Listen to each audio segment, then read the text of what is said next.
Buenas tardes, compañeros y compañeras, sean todos bienvenidos y bienvenidas a una nueva actividad de la Fundación Ronde y Arismendi. En esta oportunidad estamos inaugurando una modalidad nueva de difusión de nuestras actividades, que es la modalidad de streaming. Y bueno, capaz por ahí puede haber algún tipo de inconveniente técnico que iremos tratando de solucionar en el correr de la presentación.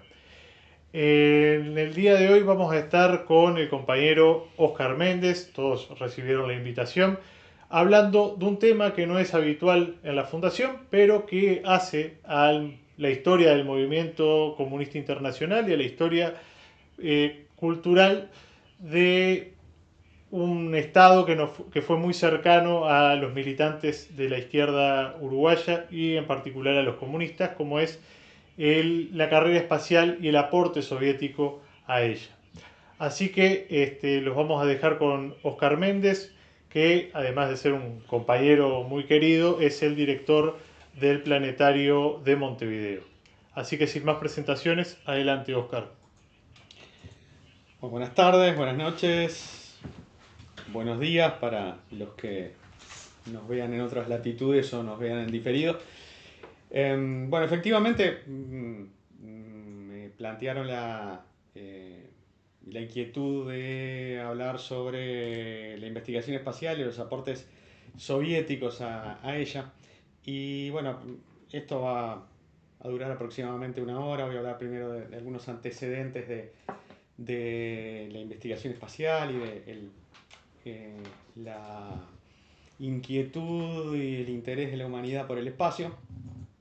Y luego hablaremos de los principales hitos de la investigación espacial soviética, algo vinculado a la Guerra Fría y bueno, terminaremos casi que en el presente. Así que bueno, vamos a pasar a la siguiente diapositiva, donde vamos a hablar de los antecedentes del esto de el sueño de volar, ¿no? O sea, esto viene seguramente desde que el Homo sapiens existe y tuvo un ratito libre mientras esquivaba al tigre de diente de sable. Eh, y alzó la vista al cielo.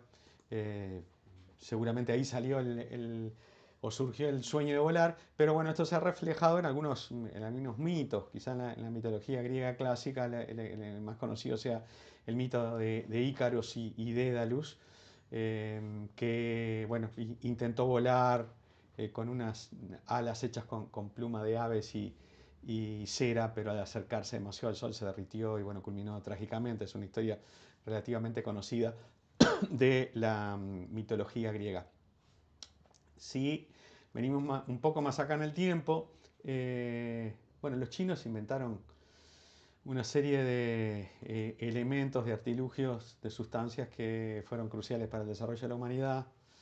El papel es una, pero bueno, en este caso la pólvora, que al parecer fue inventada en el entorno del siglo IX, bueno, según una leyenda que obviamente no ha sido confirmada, un mandarín de la dinastía Ming, o sea, los mandarines eran funcionarios públicos básicamente, llamado este mandarín Wang Hu, adosó 47 cohetes a una silla y bueno, 47 sirvientes encendieron cada uno de estos cohetes.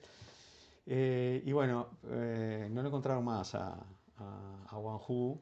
eh, Quizá pueda ser la primera víctima de la investigación espacial, pero bueno, de no ser por el infortunio de este mandarín, sería tragicómico. Bastante más aquí en el tiempo, en el siglo XVIII, en Francia, los hermanos Montgolfier desarrollaron globos aerostáticos con aire caliente.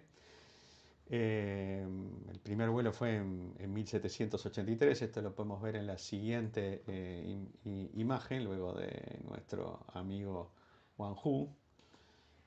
Eh, en algunos idiomas, por ejemplo en italiano, Mongolfiere es el genérico de globo aerostático. O sea que, bueno, tanto ha influido esta historia. En la siguiente imagen, bueno, tenemos aquí Viaje alrededor de la Luna de Julio Verne. Es un autor que no es tan leído en la actualidad, pero en mi más tierna infancia y adolescencia era profusamente leído por mi generación y probablemente inspiró a los que lo siguieron en la investigación espacial. La historia de Viaje a la Luna eh, es en cierto sentido premonitorio. En realidad lo que demuestra es un profundo conocimiento de Julio Verne de su realidad. Pone a Estados Unidos como pionero en los viajes espaciales e incluso hasta ensaya el lugar de lanzamiento de ese primer cohete en el estado de Florida, como efectivamente ocurrió. Esto no es que tuviera poderes paranormales, Julio Verne, es que conocía de la física de la época y sabía que era más económico energéticamente lanzar una nave al espacio exterior en una zona cercana al Ecuador. No por casualidad, el grueso de los centros de lanzamiento de cohetes espaciales están lo más cerca al Ecuador que la potencia en cuestión puede permitirse. Estados Unidos en Florida, Europa tiene digamos, la Agencia Espacial Europea tiene un centro de lanzamiento aquí en Sudamérica, en la Guayana Francesa. Brasil también tiene un centro de lanzamiento en la zona amazónica. Y la Unión Soviética, actual Federación Rusa, tiene el cosmódromo de Baikonur en una de las repúblicas del Cáucaso, lo más al sur que podía en la época soviética. En la siguiente diapositiva vamos a ver un par de fotografías de pioneros de la aviación. Los pioneros más conocidos en el mundo occidental son los hermanos Wright de Estados Unidos, que en 1903 realizaron un cortísimo vuelo de unos pocos centenares de metros. Quizá el primer aviador que se puede decir con mayúscula fue el brasileño Alberto Santos Dumont, que realizó un vuelo mucho más interesante en cuanto a altitud y longitud en París en 1906. Pero bueno, los hermanos Wright y Santos Dumont fueron los pioneros de la aviación. En la siguiente diapo, ya adentrándonos en territorio ruso, aquí vemos a este señor que era un maestro autodidacta con muchos problemas de salud, que fue un precursor de la cohetería, Konstantin Tsiolkovsky. Sentó las bases de la cohetería, de hecho desarrolló teóricamente algunos conceptos que se siguen usando hasta hoy en día. Hay una ecuación que no quise poner aquí porque gente sabia ha dicho que el interés de una actividad divulgativa decrece rápidamente con el número de ecuaciones que uno pone, así que es mejor no poner ninguna para no espantar a la gente. Pero el principio en el que se basa la cohetería, que es digamos, la utilización de motores de reacción, pero sobre todo el principio casi terrible, dictatorial, de que la masa está limitando fuertemente la cantidad de material que podemos poner en órbita. Esto fue desarrollado por Tsiolkovsky entre 1909 y 1935. Bueno, es el padre de la investigación espacial y de la cohetería soviética y luego rusa. En la siguiente imagen podemos ver a Robert Goddard, precursor en Estados Unidos, que no fue comprendido en su país, que realizó múltiples experimentos con cohetes entre 1914 y 1945. Realmente no fueron valorados sus trabajos en Estados Unidos, pero fueron recogidos paradojalmente por la Alemania nazi, que en el equipo que desarrolló esos precursores de cohetes o misiles, las bombas B-2, que fueron tremendamente sufridas por la población británica, sobre todo en la Segunda Guerra Mundial. Bueno, los alemanes nazis utilizaron los antecedentes de los trabajos de Robert Goddard y fueron capitaneados o encabezados por Werner von Braun, del que hablaremos en un ratito más. En la siguiente imagen ya nos saltamos una década y llegamos al fin de la Segunda Guerra Mundial. Muchos científicos alemanes que trabajaron en el desarrollo de la cohetería alemana, de la bomba B-2, fueron llevados a Estados Unidos en base a una operación militar y de inteligencia llamada Operación Paperclip. Los norteamericanos se llevaron a buena parte de los científicos que estaban en la base en donde se desarrollaban los experimentos con este tipo de armas, en un lugar llamado Peenemünde. Von Braun fue uno de ellos y bueno, luego lideró el desarrollo de los cohetes que permitieron llegar a la Luna, el Apolo 5. En esa misma época, bueno, aquí vemos en la próxima imagen, vemos una de esas fotos ampliadas en donde un número importante de científicos alemanes están posando para esta fotografía. Fue el núcleo que fue a Estados Unidos. Como vemos, estaban felices y contentos de ir a uno de sus enemigos. De todos modos, la Unión Soviética también logró capitalizar menos científicos alemanes. Quizá el más importante de ellos lo vemos en la próxima imagen. Vemos en la parte superior a la izquierda a Werner von Braun, que fue a Estados Unidos, de hecho se salvó de cualquier acusación de crímenes de guerra y fue rápidamente incorporado como ciudadano estadounidense. Y abajo vemos a su mano derecha a Helmut Gottrup, que decidió ir a la Unión Soviética y que trabajó en estrecha colaboración con Sergei Korolev, del que hablaré en un rato más. En la siguiente imagen,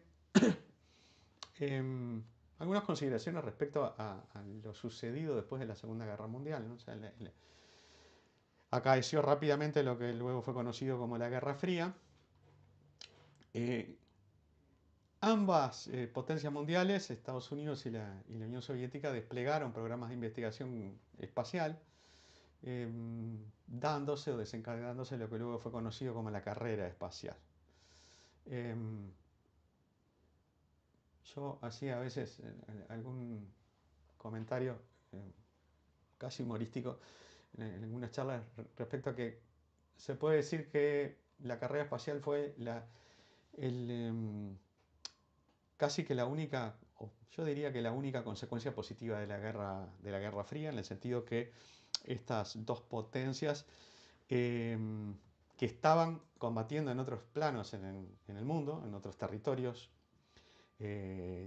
reales y metafóricos, en el espacio, la competencia fue eso, fue una competencia intentando emular los logros de la investigación espacial en cada uno de los casos. Si volvemos a la imagen anterior,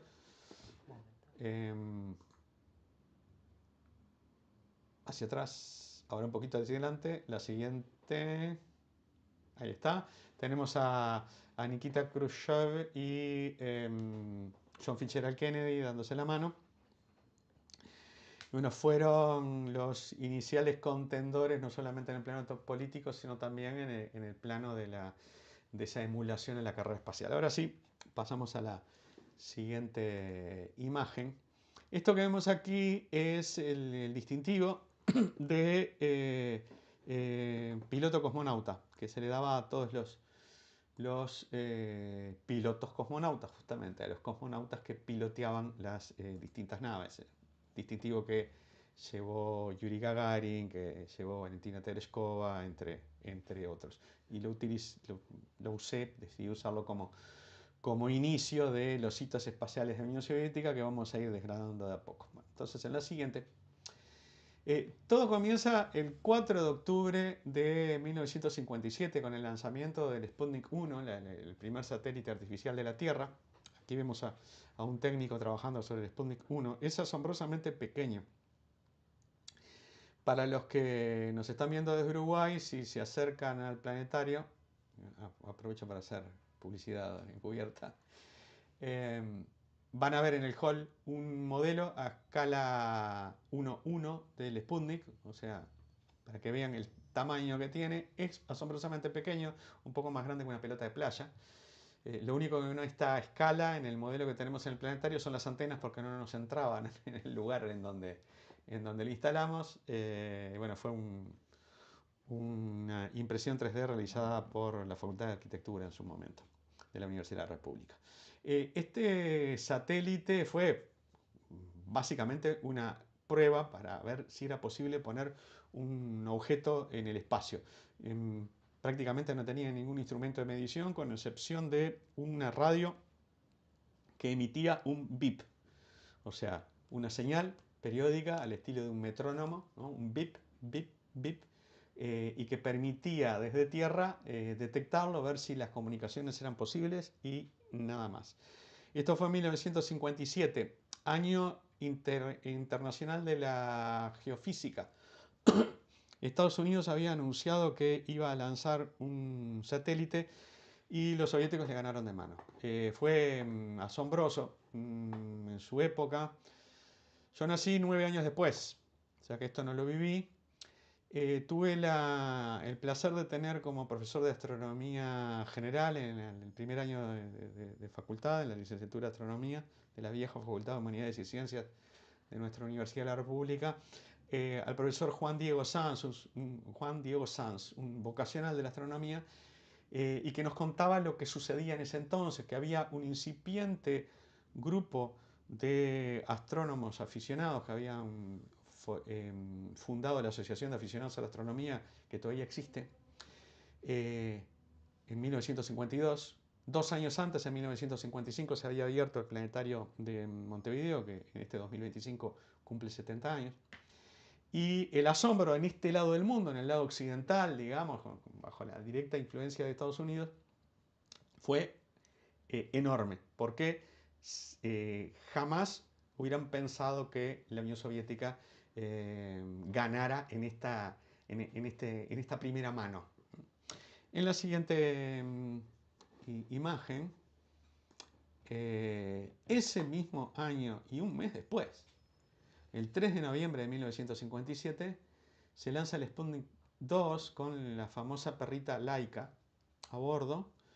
El objetivo era ver si el espacio exterior permitía la supervivencia de seres vivos superiores.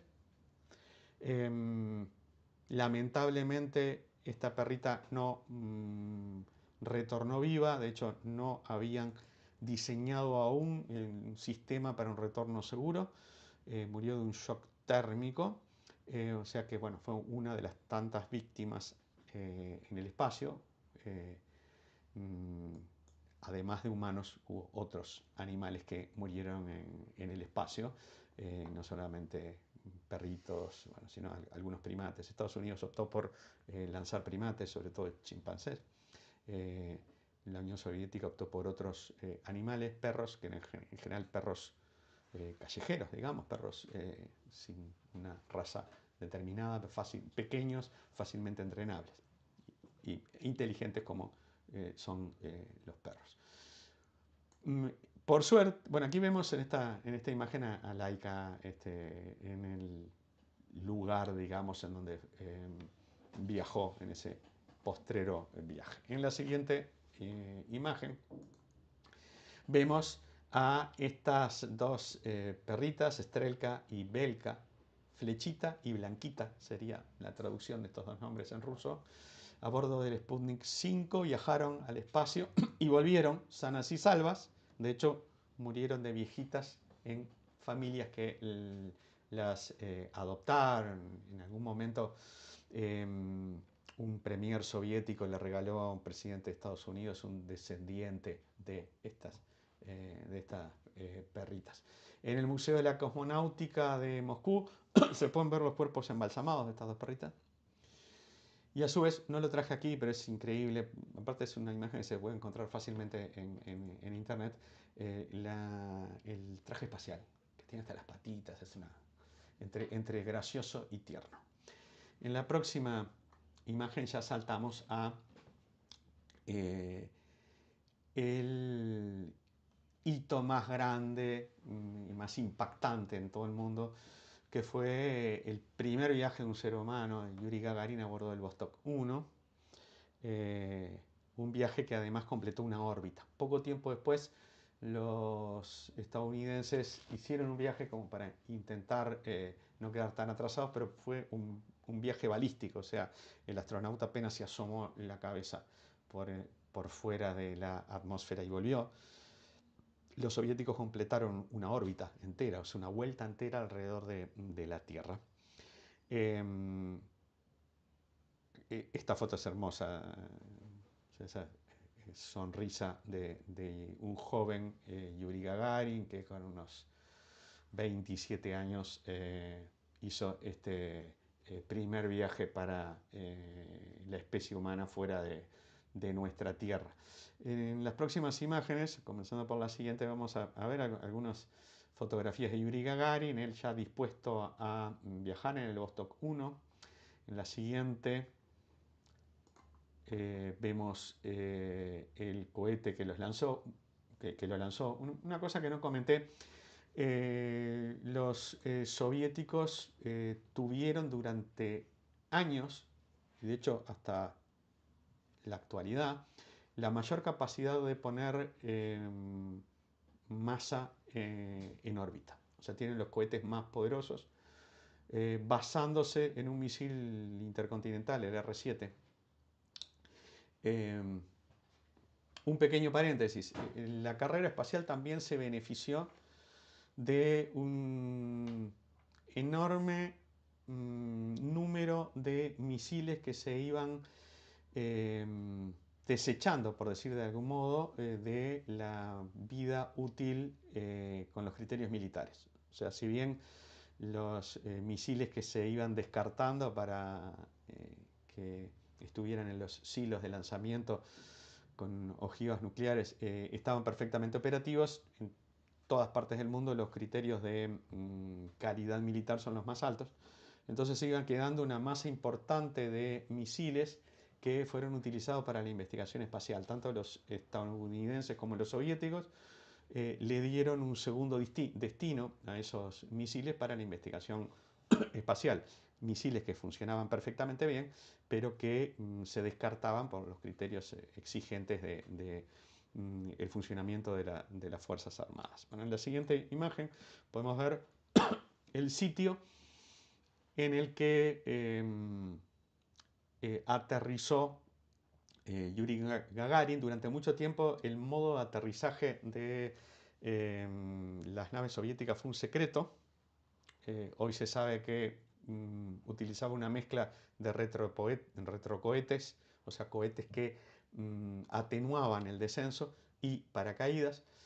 Como probablemente muchos de los que están viendo esto sepan, en Estados Unidos se optó por el amarizaje. Eso era poco o nada viable para los soviéticos porque las costas soviéticas están muy al norte, en lugares con una climatología bastante extrema y por lo tanto poco seguro. Entonces optaron por bajar en donde la lógica indicaba, en el vastísimo territorio de la Unión Soviética. En la siguiente vemos algunas repercusiones de la prensa de la época, comenzando por el famoso periódico Pravda, que titulaba Un gran acontecimiento en la historia de la humanidad. En la siguiente vamos a ver a el Komsomolskaya Pravda, el diario de la Juventud Comunista Soviética, que titulaba El país es famoso, héroe, gran victoria del trabajo, la ciencia y la razón. Y en algunos medios de Occidente también se recogía, en la siguiente imagen, podemos ver Paris Match, esta famosa revista francesa, en donde bueno, habla del primer hombre alrededor de la Tierra y bueno, nuestras fotos exclusivas de Moscú, un reportaje, etc. En la siguiente vemos la tapa del Time, en donde habla de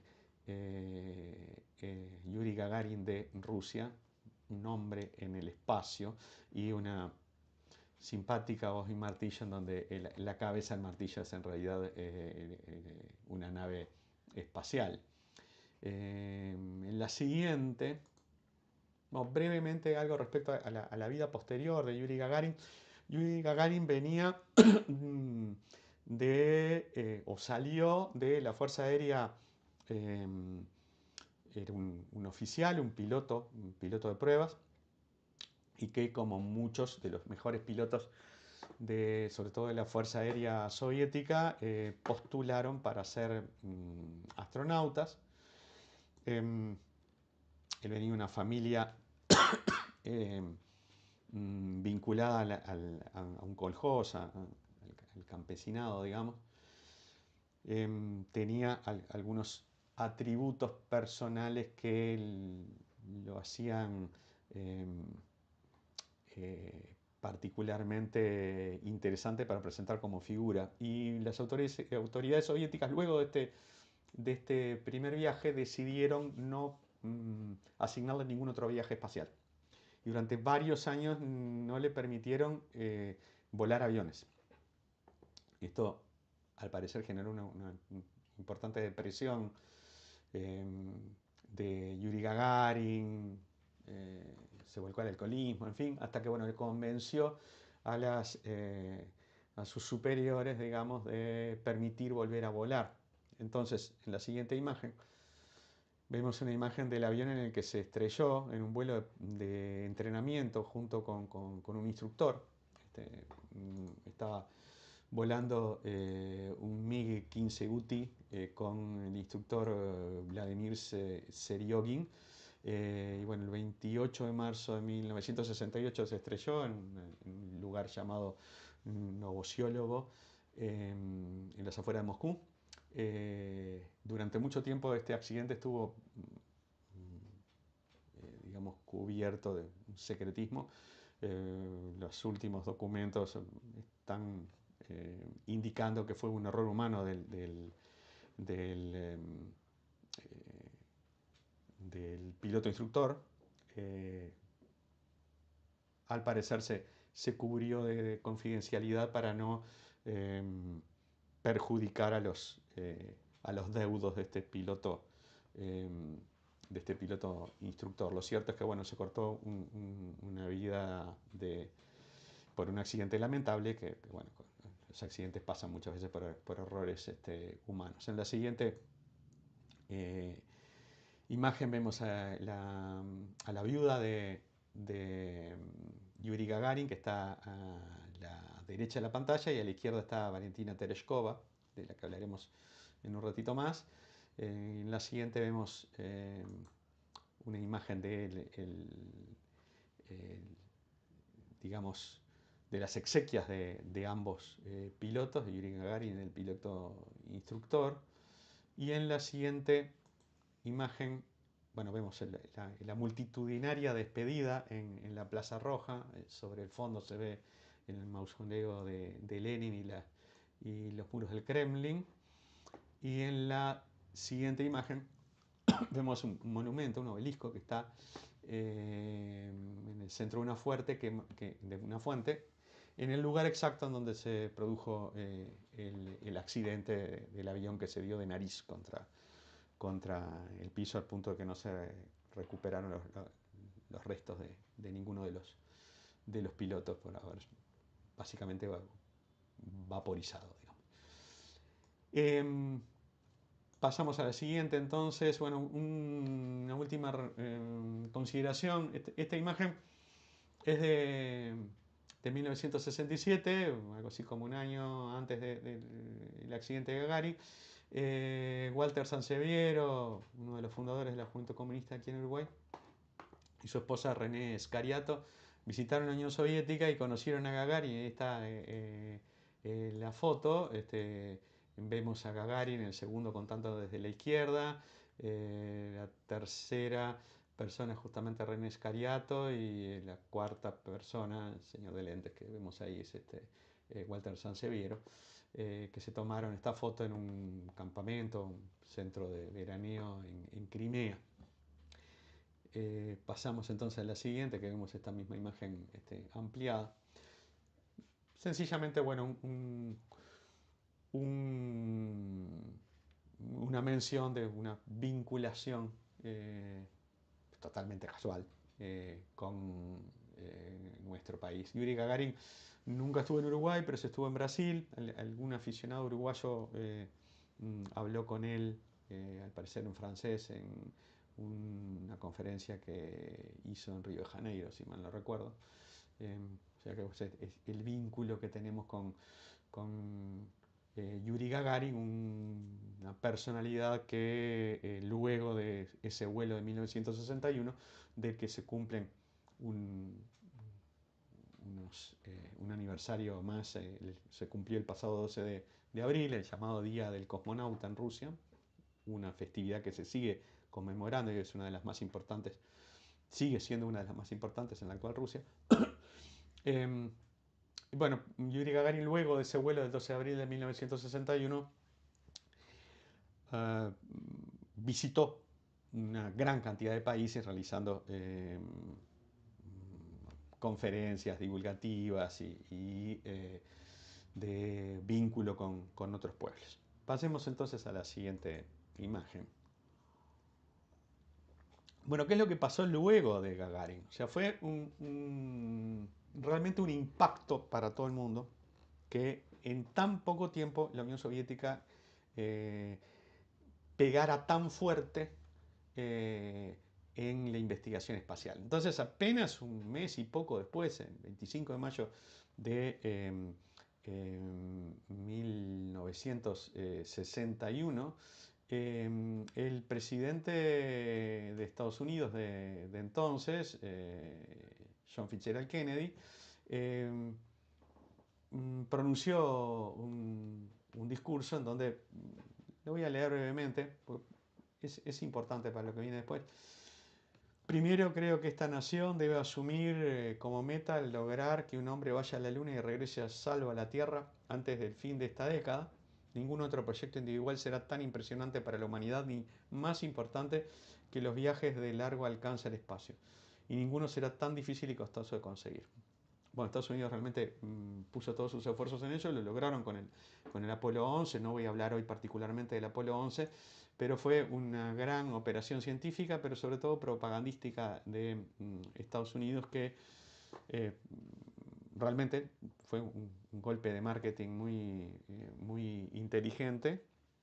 Los aportes científicos, si bien fueron importantes, podrían haberse logrado de otro modo. De hecho, los soviéticos mandaron sondas automáticas a la Luna, pero lo cierto es que el Apolo 11 desencadenó otra serie de cosas que, bueno, quizá en otro momento podemos conversar. Pero quería no dejar pasar esta circunstancia. En la siguiente imagen, seguimos con los hitos espaciales de la Unión Soviética. 2 años después, el 16 de junio de 1963, envían a la primera mujer al espacio. Valentina Tereshkova a bordo de el Vostok 6. Valentina Tereshkova sigue aún viva, con algo así como 86, 87 años. Durante mucho tiempo fue directora del Museo de la Cosmonáutica de Moscú. Actualmente preside una organización de divulgación científica en Yaroslav, una ciudad que está a algunos cientos de kilómetros de Moscú, y se mantiene activa, por lo que sé, hasta hace muy poco. El planetario de Montevideo tiene algún relacionamiento con la Asociación de Planetarios Rusos y en particular con los colegas del Planetario Yaroslav. Hemos participado en un par de eventos a distancia. Lamentablemente nunca he tenido la oportunidad de hablar con Valentina Tereshkova, me hubiera encantado. No voy a contar anécdotas aquí, pero estuve a 4 días de poder encontrarla en España, porque me fui de un museo en el que estuve trabajando una semana, 4 días antes de que llegara Valentina Tereshkova a inaugurar una muestra. Me quise matar porque hubiera sido una oportunidad increíble, pero bueno, he tenido la oportunidad de estrecharle la mano a otros cosmonautas de todos modos. En la siguiente imagen, otro importante hito que las primeras sondas interplanetarias exitosas fueron lanzadas por la Unión Soviética. En 1961 a Venus, la sonda Venera 1, y a Marte en 1962, la Mars 1. Fueron sondas que fueron naves automáticas orbitadoras, no descendieron a la superficie. En el caso de Venus hubo descensos exitosos, como veremos en un par de diapositivas más. En la siguiente imagen no quería dejar de citar la larguísima experiencia que tuvo la Unión Soviética con las estaciones orbitales. De 1971 a 1982 funcionó la estación Salyut, y de 1986 a 2001 la estación espacial Mir, que comenzó durante los últimos años de la Unión Soviética y fue dejada de utilizarse en el 2001. Poco tiempo después se la hizo estrellar en un punto del Pacífico para que no fuera, o sea, se le hizo estrellar de modo controlado. Hay una zona del Pacífico donde habitualmente los restos espaciales a propósito se estrellan ahí, porque es un lugar que es el más lejano de tierra firme de todo el mundo, un punto que está en el Pacífico Sur y en donde no hay rutas marítimas ni aéreas, o sea que es el lugar más seguro para poder estrellar algo que está fuera de servicio. Bueno, la Estación Espacial Mir hizo decenas de miles de experimentos científicos. En la Estación Espacial Mir se logró el récord de 500 y tantos días de permanencia en el espacio. De hecho, un astronauta que comenzó su permanencia en el espacio en la Unión Soviética y la bajó en la Federación Rusa. Incluso hacían bromas al respecto. Bueno, en fin. Pero lo cierto es que tienen una experiencia vastísima en largas permanencias en el espacio, y por lo tanto son los que conocen más respecto a las consecuencias fisiológicas de la larga permanencia en el espacio. Son los que más saben aún hoy, los rusos, de medicina espacial, ¿no? Las largas permanencias en el espacio generan una serie de trastornos complejos. No evolucionamos en la microgravedad, sino que evolucionamos en la gravedad de la superficie de la Tierra. Por lo tanto, la microgravedad produce una serie de problemas en nuestra fisiología, desde problemas de equilibrio hasta pérdida de masa muscular, de masa ósea. Y bueno, todo esto fue largamente estudiado con estas prolongadas permanencias en el espacio. Bueno, la imagen que estamos viendo ahora, yo aquí me voy a detener un rato porque quizá es de los aportes científicos más importantes de la investigación espacial soviética. Las sondas que lograron descender a Venus. Aquí un pequeño paréntesis astronómico. Venus es un planeta muy parecido y tremendamente distinto a la Tierra. Muy parecido en cuanto a tamaño, tanto el diámetro como la masa son apenas un poco más pequeños que la Tierra. Si bien está más cerca del Sol, tampoco lo está tanto. Está el 70% de la distancia Tierra-Sol. A priori uno pensaría entonces que Venus podría llegar a ser habitable. Si tuviera una atmósfera como la nuestra, si bien obviamente sería un planeta más caliente por estar más cerca del Sol, no lo sería tanto. Tendría zonas habitables, quizá no todas, pero las más boreales o las más australes, o sea, más hacia cada uno de los polos, podrían llegar a tener temperaturas de habitabilidad. El tema es que la atmósfera de Venus es totalmente distinta, está constituida casi exclusivamente de dióxido de carbono, su densidad es enorme, eso hace que la presión en la superficie sea 90 veces mayor que la presión atmosférica en la Tierra. La temperatura en la superficie es del entorno de los 450 grados, mayor que la temperatura necesaria para fundir el plomo. Y está cubierta total y permanentemente de nubes, nubes que no son de agua, sino que son de ácido sulfúrico. Llueve ácido sulfúrico en Venus. Si ustedes no simpatizan con algún jefe, le compran un pasaje de ida, vuelta de ida a Venus, que el de vuelta no lo va a necesitar. Mandar entonces una sonda que descienda exitosamente a estas condiciones tan terribles que son lo más cercana al infierno de Dante que uno puede imaginar, realmente era todo un reto, un desafío desde el punto de vista de la ingeniería. Bueno, en 1970 la sonda Venera 7 logró descender a la superficie y sobrevivir durante un lapso muy corto, algunas decenas de minutos, tomar algunas medidas de temperatura y de presión y dejó de funcionar por esas tremendas, terribles condiciones. Se lograron sacar algunas pocas fotografías de la superficie, una de ellas la vemos ahí, las sondas Venera 9 y 10 en 1975 y las Venera 13 y 14 en 1982. Venera es Venus en ruso, tiene la misma raíz latina de nuestra palabra Venus o en italiano Venere. De ahí también vienen las enfermedades venéreas, o enfermedades de Venus, como se le decía de modo metafórico en las enfermedades de transmisión sexual. En la próxima imagen vemos un detalle más ampliado de la panorámica, es una de las pocas fotografías que vemos de esta superficie tremendamente castigada.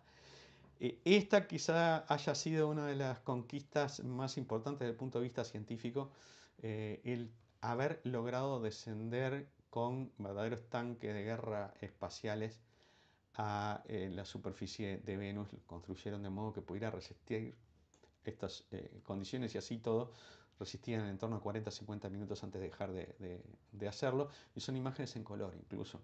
Lo que vemos, para terminar esta referencia, lo que vemos a la derecha de la imagen, vemos como un rectángulo de colores distintos. Un largo rectángulo es un rectángulo de calibración, porque en realidad se tomaban imágenes en blanco y negro y luego se calibraba aquí con técnicas que luego fueron aplicadas mucho más modernamente en el diseño por computadora de imágenes. Pasamos entonces a la siguiente. Y quiero, en la última parte de esta charla, hablar de este señor que vemos ahí en primer plano, saludando a Yuri Gagarin, a que le vemos solamente la espalda. Yuri Gagarin vestido con su uniforme de piloto de la Fuerza Aérea. Este señor, conocido como el constructor jefe o el diseñador jefe, es Sergei Korolev. Pasamos a la siguiente. Diseñador jefe o constructor jefe es lo que vemos arriba en cirílico, que dice algo así, suena algo así como Glavny Constructor. Sergei Pavlovich Korolev fue el artífice principal de la política espacial soviética en las primeras etapas, desde el Sputnik hasta la muerte de Korolev en 1966. Mire lo que eran las cosas en estas épocas. Su nombre se conoció solamente después de su muerte, no se conocía en el resto del mundo. Su nombre se lo conocía solamente con esa especie de nombre clave de constructor jefe.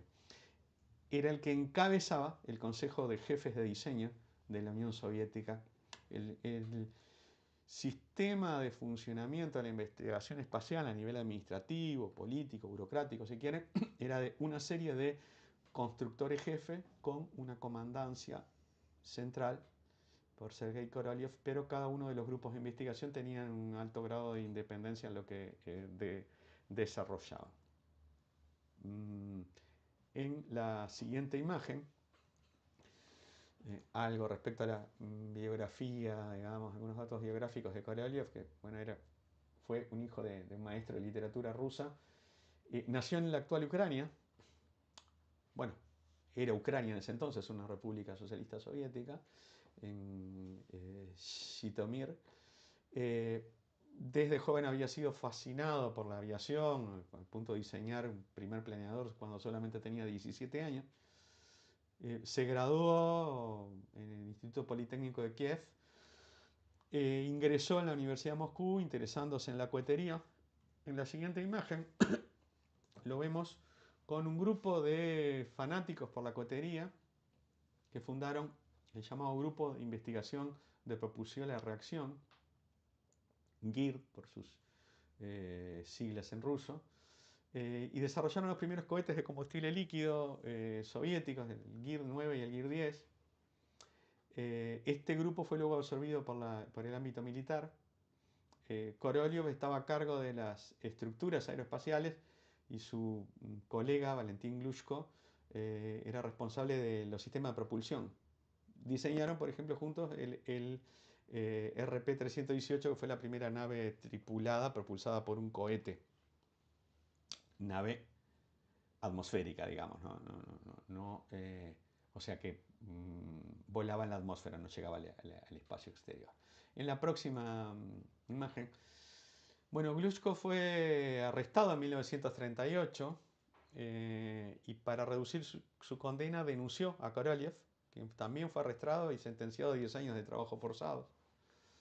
Korolev pasó más de 2 años en distintas prisiones, sobre todo en Siberia. Por suerte, el famoso diseñador aeronáutico Andrei Tupolev, quizá algunos de los que están viendo esta charla deben haber escuchado sobre los aviones Tupolev, que también era prisionero, lo incluyó en una lista de posibles técnicos para trabajar en su equipo de diseño. Entonces, esto fue un poco lo que lo salvó de estas embates del estalinismo. Bueno, bajo el liderazgo de Korolev se llevó a cabo con éxito, entre otros, el primer misil balístico intercontinental, que fue la base de los cohetes soviéticos, el R-7. El lanzamiento del primer satélite artificial de la Tierra, el Sputnik, del que hablamos hace un rato. El primer ser vivo en viajar al espacio, la perrita Laika, el primer hombre, la primera mujer.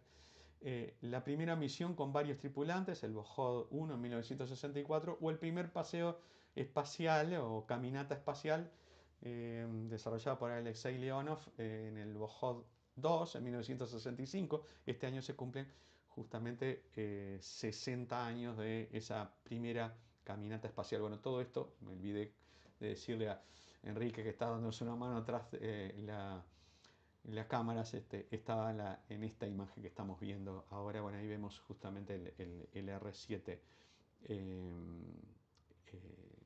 siendo exhibido. En la siguiente imagen, Korolev lideró también un programa lunar de la Unión Soviética. Fue responsable del primer artefacto desarrollado por la humanidad que impactó sobre otro cuerpo celeste, en este caso la Luna. Un impacto realizado no por accidente, sino de modo exprofeso para medir una serie de aspectos.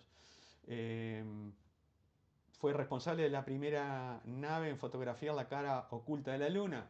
Pequeño paréntesis astronómico, la Luna da una vuelta en torno a su propio eje en el mismo tiempo en el que da una órbita completa alrededor de la Tierra.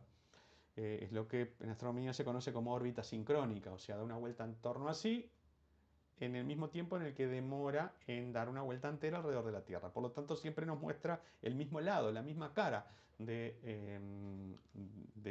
la Luna. Hay una cara que no se logra ver nunca desde la Tierra y bueno, los soviéticos con la Luna 3 fueron los responsables de fotografiar y cartografiar todo el lado oculto de la Luna. No es casual entonces que buena parte de los cráteres lleven nombres de científicos y personalidades de la cultura rusos. Em, Antes de ir a esa imagen, algunas consideraciones más respecto al proyecto lunar. Eh, También Korolev fue el responsable de la Luna 9, que fue el primer artefacto humano en lograr un descenso suave a la superficie terrestre. Esto se realizó luego de la muerte, solamente 21 días después de la muerte de Korolev, que aconteció, y lo vemos en la próxima imagen, el 14 de enero de 1966, a causa de un sangrado en una operación para extirparle un pólipo gastrointestinal que al parecer resultó ser maligno, pero en realidad no murió del cáncer, sino que murió de una consecuencia de lo que parece indicar una mala praxis de los cirujanos a cargo. Bueno, hay algunas fuentes que dicen que fue víctima de su fama, en el sentido de que el que estuvo a cargo de esta operación fue, bueno, algo así como la mayor autoridad en cirugía, que no necesariamente era el mejor cirujano. Pero bueno, es terrible, porque la muerte de Korolev, y bueno, pasamos a la siguiente diapo, antes de leer esta cita que es increíble. Y ya casi terminando, la muerte de Korolev significó, en cierto sentido, eh, un estancamiento del desarrollo de la investigación espacial soviética. Si bien se lograron logros muy importantes en los años sucesivos hasta el fin político de la Unión Soviética, eh, el mismo modo de funcionamiento que tenía la investigación espacial en la Unión Soviética, con una serie de líderes de grupo que tenían cierto grado de independencia, y las rivalidades que habían entre esos grupos hicieron que el que pasó a comandar a los diseñadores jefes de toda la Unión Soviética fuera su principal rival, que rápidamente canceló todos los programas lunares. La Unión Soviética tenía un programa de descenso tripulado a la Luna, que fue cancelado, en parte por esto que comento, en parte porque hubo posteriormente a la muerte de Korolev fue un accidente muy importante en tierra, la prueba de uno de los cohetes. Entonces decidieron cortar con el programa lunar, y aparte decidieron cortarlo y dedicarse a otra cosa porque su principal rival en distintos planos, Estados Unidos, logró en julio de 1969 el descenso con el Apolo 11 a la superficie lunar. En ese mismo momento, sondas soviéticas automáticas descendían a la superficie y tomaban muestras, las mismas rocas, es cierto que en mucho menor cantidad, que las tomadas por los tripulantes norteamericanos. Yo paso a leer esto, que me parece una cita hermosa, de 4 de octubre de 1967, o sea que volvemos atrás al lanzamiento del Sputnik, que no por casualidad se eligió octubre para el lanzamiento del Sputnik. Esto lo dijo Sergei Korolev. Hoy ha sucedido algo que los mejores hijos de nuestra humanidad y nuestro maravilloso científico Konstantin Tsiolkovsky habían soñado. Un genio. Él predijo que la humanidad no estará eternamente confinada a la Tierra. El Sputnik es la primera confirmación de esa profecía. La conquista del espacio ha comenzado. Y en los festejos de uno de estos logros en la calle de Moscú, este señor, este ciudadano, sostiene ese cartel, Visiev Kosmos, algo así como todos al espacio, todos al cosmos. La misma cita que pongo en la próxima y última, eh, eh, penúltima imagen que vemos ahí, esta misma fotografía ampliada. La siguiente, bueno, me resta agradecer esta oportunidad que me ha dado la Fundación Ronnie Arismendi. Esto seguramente va a quedar colgado en el el ciberespacio para que quiera volver a verlo, y quizá hay algunas preguntas y bueno, en la medida de lo posible intentaré contestarlas si es que las hay.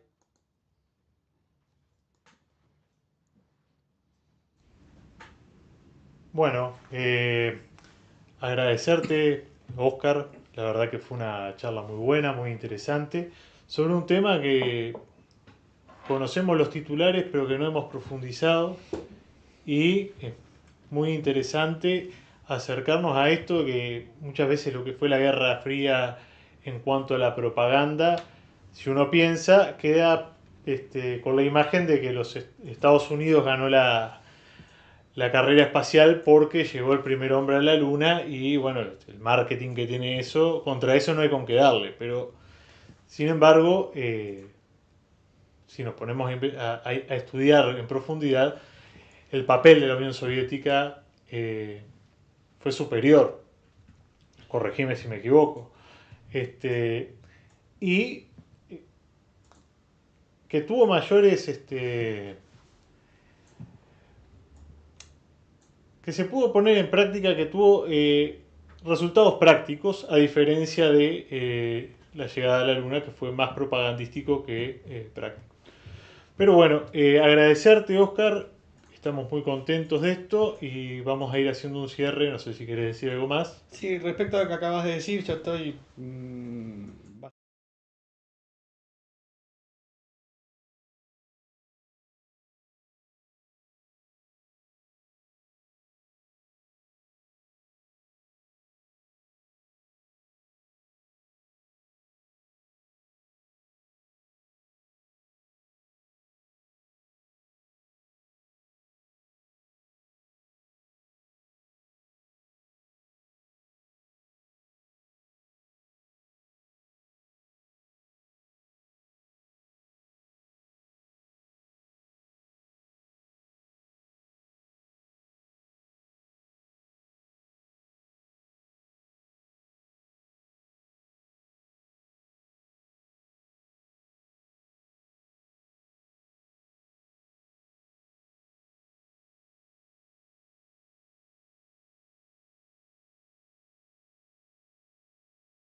también fue un logro muy importante en los últimos años de la Unión Soviética, en el año 1986-87, con el último pasaje del cometa Halley. Se hizo un proyecto internacional que logró aunar los esfuerzos de buena parte de los países que tenían desarrollo espacial, básicamente la Unión Soviética, Estados Unidos, la Agencia Espacial Europea y la Agencia Espacial Japonesa, para enviar sondas a tomar medidas de distinto tipo, no solamente imágenes, del núcleo del cometa Halley. Los cometas son grandes trozos de hielos, o sea, hielo de agua y otras sustancias congeladas, otros volátiles, el estilo del dióxido de carbono, el amoníaco, el metano, etc. La primera sonda a la que se acercó fue la sonda Vega por Venus y Halley. Pasó primero por Venus y luego por el cometa Halley, aprovechando la gravedad del planeta Venus para usarlo como catapulta y de ese modo ahorrar en combustible, y tomó las primeras medidas sacrificándose en cierto sentido como sonda, porque terminó totalmente destruida por la nube de gas y de polvo que rodeaba al núcleo del cometa Halley en las cercanías con el Sol. Ese hielo se sublima y eyecta una gran cantidad de polvo al exterior.